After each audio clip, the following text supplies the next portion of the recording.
Hi guys, so we're still at trail guide to the body, and I'm going to be presenting the topographical views of the forearm more so. Okay, so when I say arm, I'm referring to the distance between the shoulder and the elbow. Okay, because a lot of text sometimes arm is referring to the whole arm, right? So I just want to establish this. Arm is the forearm is where from the elbow to the wrist, and arm will be from elbow to the shoulder. Okay, so we're gonna go ahead and from this image here we have the lateral view. It's right forearm and hand. Okay, so we can see here this area here will be the brachial radialis. We can see this here. We call that extensor crease of the wrist. We should see it in our own wrist that crease. Okay, we are at the lateral epicondyle of the humerus. Okay, that's a lot of um, a lot of muscles. That's the origin. Olecranon process of the ulna. Okay, there that's another muscles is inserted there. Okay, and we have the bellies of the extensors of the wrists and fingers. So these are, and we're gonna go into detail later on. This is the shaft of the ulna, the head of the ulna. So keep in mind, the head of the ulna is here, okay? Whereas the head of the radius will be approximately. So distal is the head of the ulna. We're gonna encounter that later on anyway. So we're gonna go ahead and the image here as it is an anterior view of the right forearm and hand, whereas that the ones we did is the lateral view. So we have the biceps brachii tendon in this area here, medial epicondyle of the humerus. We have seen here, remember the lateral epicondyle. We all also have the medial epicondyle, and so a lot of muscles originated in this landmark. Okay, we have the brachioradialis here, vellus of the flexors of the wrists and fingers goes here, and it's in here goes here. My apologies.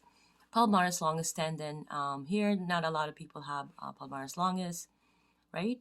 But if you were to do this, your palmaris longus tendon is really, you see in mine, very prominent. Flexor carpi radialis tendon goes in here, and this is the tenor eminence, hypotenor eminence. And we have also the flexor crease of the wrist, just like the extensor crease, right? We also have here, you can see here, it's like a crease, like a crease, right? So flexor carpi ulnaris tendon is here. You can see the tendon here, and then these are the bellies of the flexors of the wrist and fingers. Okay, we're gonna go ahead and I will be presenting to you also the fascia and the skin. So as you can see in this image here, having your partner seated, begin to gently lift the skin and fascia of the forearm. Compare the thickness and elasticity of the posterior hairy side to the anterior hairless side. Okay, we keep in mind, if you notice these are hairless side of your forearm. This is with hair. Okay, that's the extensor and flexor. Okay, explore the length of the forearm. Note how the tissue along the shaft of the forearm might be more challenging to grasp than the tissue at the wrist and elbow regions. Okay, using one hand to stabilize the forearm, use your other hand to gently twist the skin and fascia around the forearm shaft. Okay, now try to tug the skin superiorly and inferiorly. Often the tissue will have more elasticity in a horizontal direction around the forearm shaft than in a vertical one. Okay, I'm gonna go ahead and do the image here.